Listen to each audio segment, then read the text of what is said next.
Hi friends, ఈరోజు క్లాస్లో మనం హెయిర్ బ్యాండ్ని ఎలా ప్రిపేర్ చేసుకోవాలి అనేది చూద్దాం. మనకి పిల్లల కోసం ఏదైనా డ్రెస్ డిజైన్ చేస్తాము. డిజైన్ చేసిన తర్వాత మిగిలిన క్లాత్తోనే కొంచెం స్టైలిష్గా ఉండేలా హెయిర్ బ్యాండ్ని ఎలా ప్రిపేర్ చేసుకోవాలి అనేది మన ఈ వీడియోలో చూడబోయే ముందుగా మన ఈ వీడియో ఫస్ట్ టైం చూస్తుంటే మన ముద్ర వీడియోస్ ఛానల్ సబ్స్క్రైబ్ చేయండి. పక్కనే ఉన్న బెల్ బటన్ ఆన్లో పెట్టేసుకోండి. అప్పుడే కొత్త వీడియోస్ ఎప్పుడు అప్లోడ్ చేసినా ముందుగా నోటిఫికేషన్ వస్తుంది. వీడియో నచ్చితే లైక్ చేయండి, అలానే షేర్ చేయండి. ఇప్పుడు మనం చాలా స్టైలిష్గా ఉండేలా హెయిర్ బ్యాండ్ని ఎలా ప్రిపేర్ చేసుకోవాలి అనేది చూద్దాము. ఇప్పుడు మనకి హెయిర్ బ్యాండ్ని స్టిచ్ చేసుకోవడానికి మనం ఏ కలర్ అయితే తీసుకోవాలి అనుకుంటున్నామో ఆ క్లాత్ వచ్చేసి డబుల్ ఫోల్డింగ్ మీద 10 ఇంచులు అంటే మొత్తం స్ట్రైట్గా 20 ఇంచులు ఉండాలి. అలానే వెడల్పు వచ్చేసి 4 ఇంచులు ఉండాలి. ఇలా ఒక పీస్ని తీసుకోవాలి. ఇదే విధంగా ఇంకొక పీస్ని డిజైన్ కోసం తీసుకోవాలి.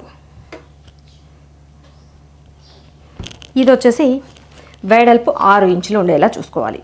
6 ఇంచులు వెడల్పు ప్లస్ ఈ పొడవు వచ్చేసి మొత్తం పొడవు 24 ఇంచులు ఉండేలా చూసుకోవాలి. ఇలాగా ఈ పెద్ద పీస్ని పక్కన పెట్టేసుకొని ఫస్ట్ ఈ పీస్ని చూద్దాం. ఈ పీస్ వచ్చేసి ఇలా మొత్తం స్ట్రైట్గా తీసుకొని ఒక చివరన అంచుని జస్ట్ ఇలా ఫోల్డ్ చేసి కుట్టు వేసేసుకోవాలి.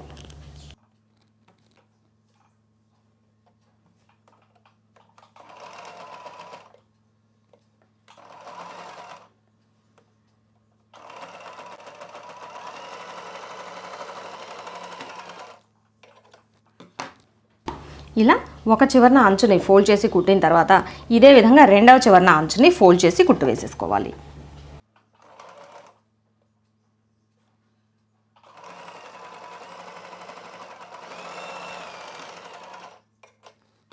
ఇలా రెండు చివర్ల అంచుల్ని ఫోల్డ్ చేసి కుట్టు వేసిన తర్వాత ఇప్పుడు ఈ పీస్ని ఇలా డబుల్ ఫోల్డ్ చేసేసుకొని చివరి వరకు కుట్టు వేసుకోవాలి.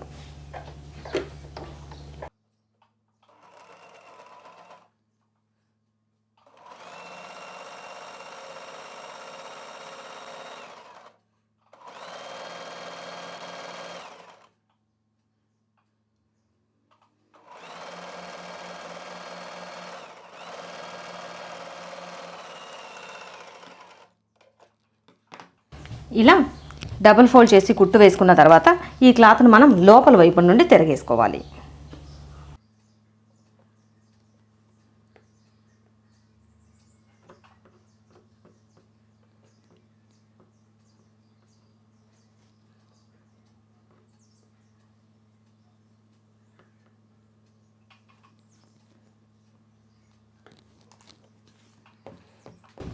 ఇలా తిరగేసుకున్న తర్వాత ఇప్పుడు మనం ఈ పీస్కి జాయిన్ చేయడానికి ఒక ఎలాస్టిక్ని తీసుకోవాలి.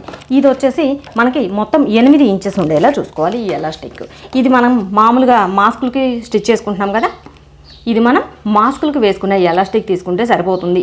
లేదు ఇంకా కొంచెం పెద్దగా కావాలి అనుకుంటే కనుక ఇదే ఎలాస్టిక్ వచ్చేసి 1/2 ఇంచ్ వెడల్పు ఉండే ఎలాస్టిక్ కూడా తీసుకోవచ్చు.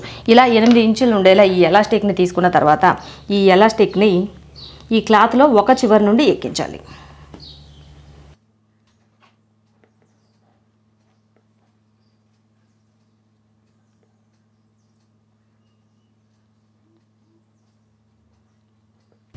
ఇలా ఒక చివరి నుండి ఎలాస్టిక్ని ఎక్కించిన తర్వాత ఈ పిన్ తీసేసి 2 చివర్లు కలిపి నాట్ వేసేసుకోవాలి.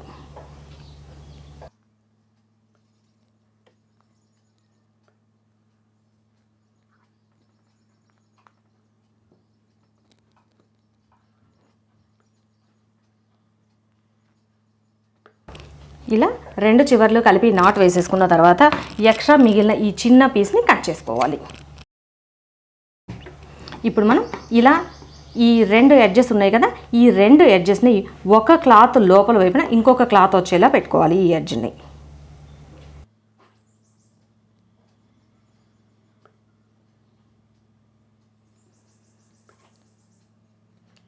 ఇలా ఒక ఎడ్జ్ లోపలికి ఇంకొక ఎడ్జ్ వచ్చేలా పెట్టుకొని ఈ పై వైపున ఒక కుట్టు వేసేసుకోవాలి.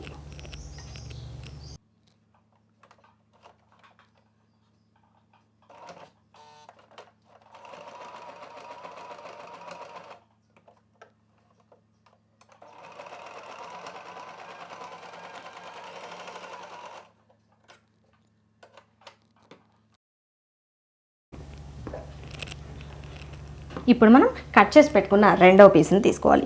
ఈ పీస్ వచ్చేసి ఇలా డబల్ ఫోల్డ్ చేసింది. ఇలా డబల్ ఫోల్డ్ చేసుకున్న తర్వాత మరలా ఇంకొక ఫోల్డ్ చేసుకోవాలి.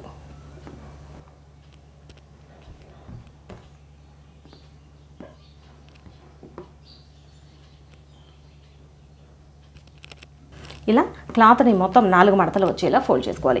ఇలా 4 మడతలు వచ్చేలా ఫోల్డ్ చేసుకున్న తర్వాత ఇది మనకి సిల్క్ క్లాత్ కదా, బాగా జారుతుంది కాబట్టి ఈ క్లాత్ జరగకుండా ఉండడం కోసం ఈ ఎడ్జున పిన్స్ పెట్టేశాను. ఇలా పిన్స్ పెట్టుకున్న తర్వాత మొత్తం ఇలా ఫస్ట్ సగానికి ఫోల్డ్ చేసాం కదా, ఈ డబుల్ ఫోల్డింగ్ వైపు నుండి మనం మార్కింగ్ చేసుకోవాలి. ఇక్కడ వచ్చేసి 1 ఇంచ్ ఉండేలా ఇలా స్ట్రైట్గా, ఇక్కడ నుండి 2 ఇంచుల వరకు స్ట్రైట్గా మార్కింగ్ చేసేసుకోవాలి.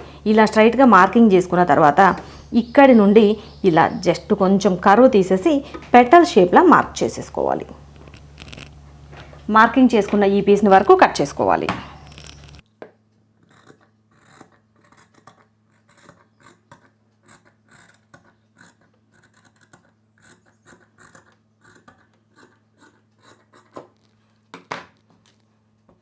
మొత్తం ఈ క్లాత్ మనకి కట్ చేసుకున్న తర్వాత ఇలా వస్తుంది. ఇలా కట్ చేసుకున్న ఈ పీస్ని ఇలా డబల్ ఫోల్డ్ చేసేసుకోవాలి. ఇలా డబల్ ఫోల్డ్ చేసేసుకొని ఈ ఫోల్డింగ్ దగ్గర నుంచి ఈ మధ్యలో ఇలా స్ట్రైట్గా మార్కింగ్ చేసాం కదా, ఇక్కడ నుండి ఒక చివరికి, అలానే ఈ మధ్యలో గ్యాప్ వదిలిపెట్టేసి ఇక్కడ నుండి 2వ చివరికి కుట్టు వేసేసుకోవాలి.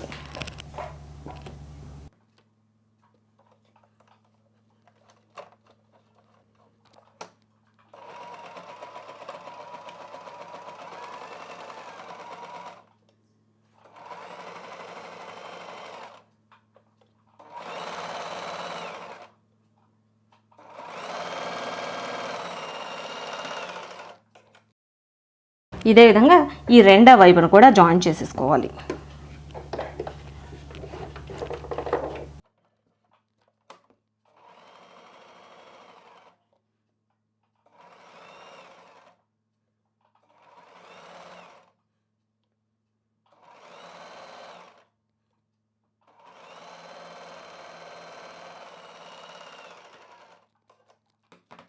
ఇలా 2 వైపులా ఫోల్డ్ చేసి కుట్టు వేసుకున్న తర్వాత ఈ మధ్యలో ఓపెన్ పెట్టాం కదా, ఈ ఓపెన్ దగ్గర నుండి ఈ క్లాత్ని లోపల వైపు నుండి తిరగేసుకోవాలి.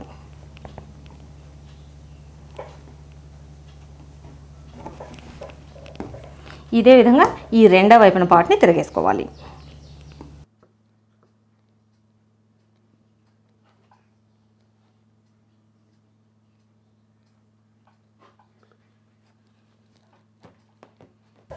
ఇలా లోపల వైపు నుండి తిరిగేసుకున్న తర్వాత ఇప్పుడు ఈ మధ్యలో గ్యాప్ ఉంది కదా, ఈ గ్యాప్ దగ్గర వరకు ఇలా ఫోల్డ్ చేసి కుట్టు వేసేసుకోవాలి.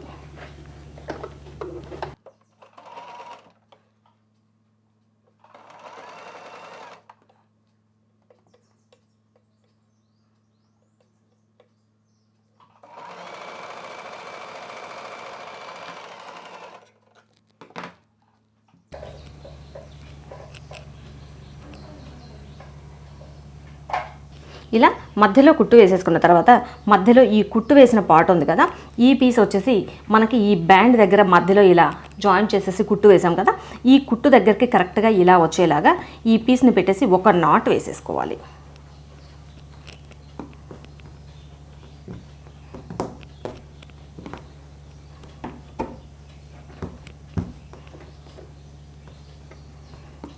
కరెక్ట్గా ఈ కుట్టు దగ్గర కనిపించకుండా జస్ట్ ఇలా నాట్ వేసేసుకుంటే సరిపోతుంది.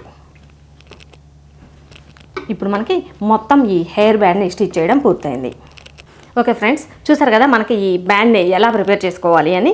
ఇది వచ్చేసి మనకి మనం ఏ డ్రెస్ అయితే స్టిచ్ చేస్తామో సేమ్ అదే డ్రెస్లో క్లాత్తో కనుక ఇలా కనుక మనం బ్యాండ్ని డిజైన్ చేసుకున్నాము అంటే చాలా బాగుంటుంది. ఇది వేసుకుంటే ఎలా ఉంటుంది అనేది కూడా నేను ఒకసారి చూపిస్తాను. అరే వర్షి ఉన్నావా? ఒకసారి ఇట్లా.